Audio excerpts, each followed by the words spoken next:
Hello everyone and welcome back to Chess Club. This is Shantan Chandra and here am I back again with another chess series. Okay, so in chess it is very important that you calculate accurately, and to calculate accurately there are very crucial things that you need to keep in mind while you start calculating. So before you start calculating, so this series is going to be based on calculation, and I'll guide you how you can calculate throughout uh, through the whole process of calculation, how to begin, how to do, what to do, what not to do, etc., etc., everything. This is the first chapter, and let's go to the video without much further ado.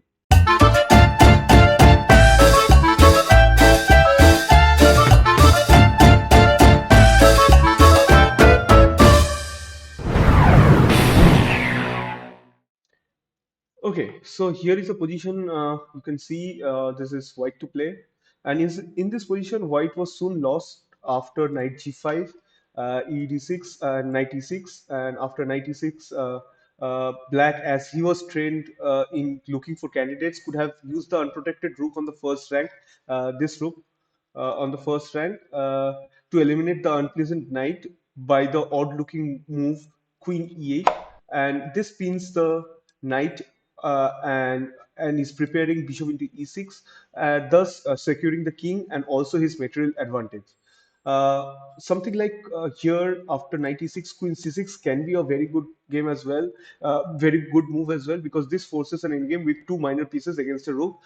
Should also should have won very easily. Uh, yeah. Also, let's go back to the first position. Instead of knight g5, White has two equally interesting opportunities, both leading to sufficient compensation for the piece. But before we turn to the concrete option, let us linger for a second to consider the abstract objectives in this position. White has sacrificed the piece in order to attack. He needs either to regain his material or equivalent material, or deliver mate in order to justify his actions.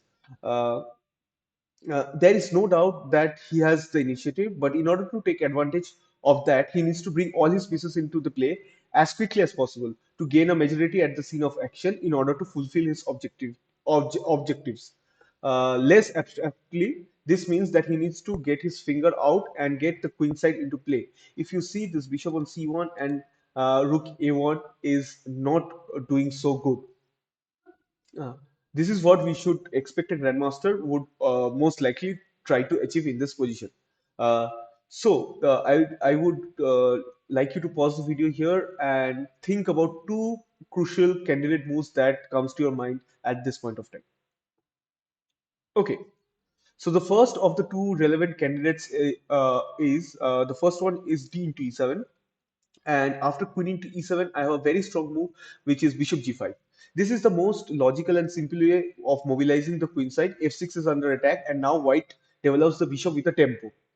Soon the rook will enter the action, and white will have a move or two to start a direct assault on the black king side before black is able to develop his own pieces from the queen side. Quick analysis here should show that queen b4 can be a very good move here. Yes, queen b4. If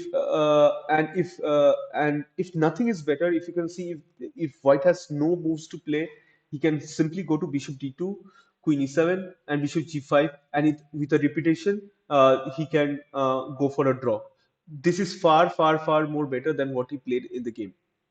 Anyways, black could have played queen d7 as well here, and here is a very strong move that wins immediately.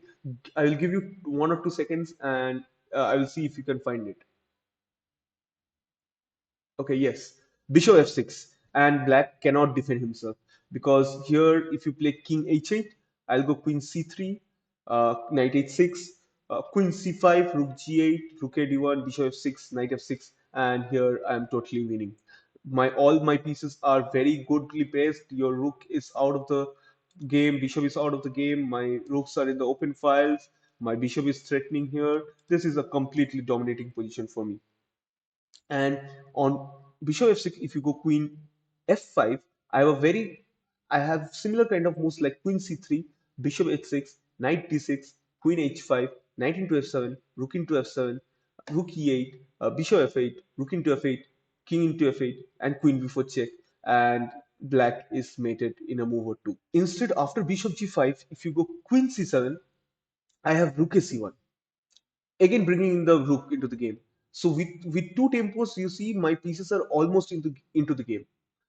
Queen d7 and bishop f6, and I have a similar position. And now this is better for me because my rook is on c1 instead of a1. So my position is upgraded. Anyways, and coming to the second move, which we were thinking of, if you have found it very good. If you have not, no worries. The second move that we need to see here is bishop h6. The main idea is not so hard to spot. If black plays bishop into h6, I'll go d into e7, and white wins a lot of material because after queen into e7, I have knight f6 check, and you have to give up your queen, and you don't have sufficient material for the compensation. Okay, after bishop into h6, after bishop h6, you cannot play into d6 simply because of knight f6 check. And if you take, I go queen into f6, and this is a simple mate. You cannot move your knight because it is speed. Going back here again, if you go queen f5 and attempt to free the queen side from the relief and relieve the pressure on the king by exchanging queens, but this also does not work because of d into e7, queen into f3, e into f8, queen into f8, queen, bishop into f8, g into f3, bishop h6, knight d6, and this pin cost this pin that there is on this diagonal cost blacks a piece, and he would end up exchange down.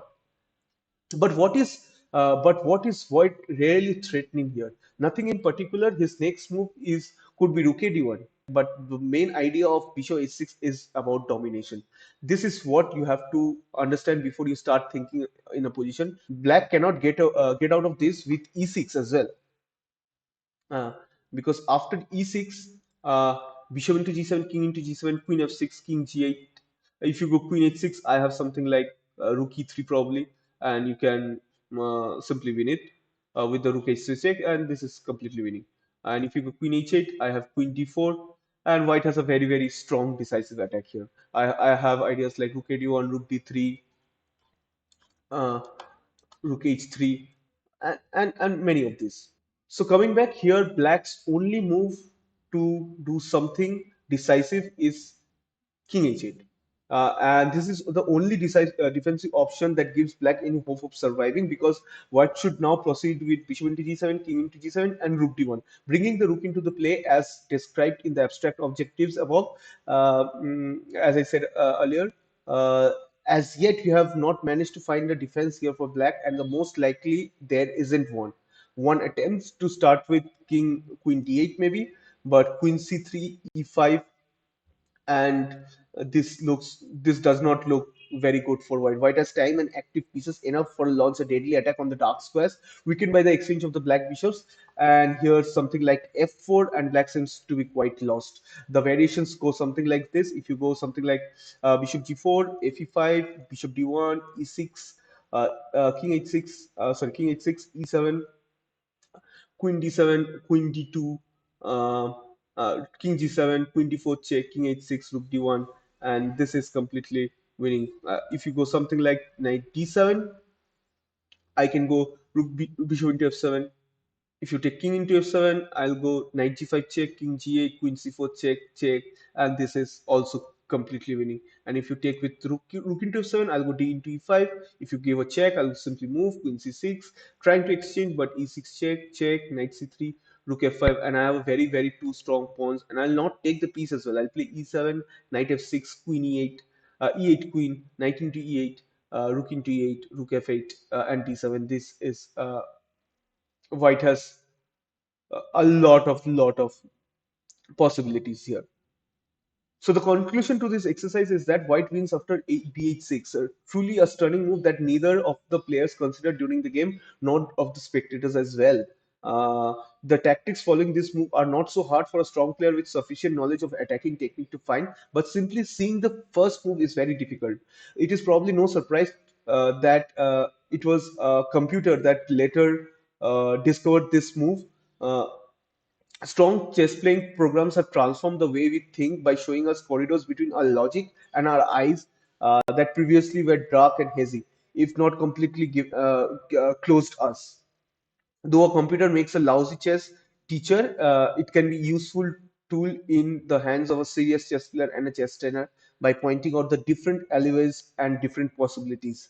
Uh, but for now, this is to the end of the first chapter. As you got a very good idea of how to start thinking, how to assess the position, and I'll be back with the second video. Till then, keep watching, and if you have liked the video, don't forget to hit the like button and subscribe to ChessNoobs and hit the notification bell to stay updated with the content. Thank you and bye bye.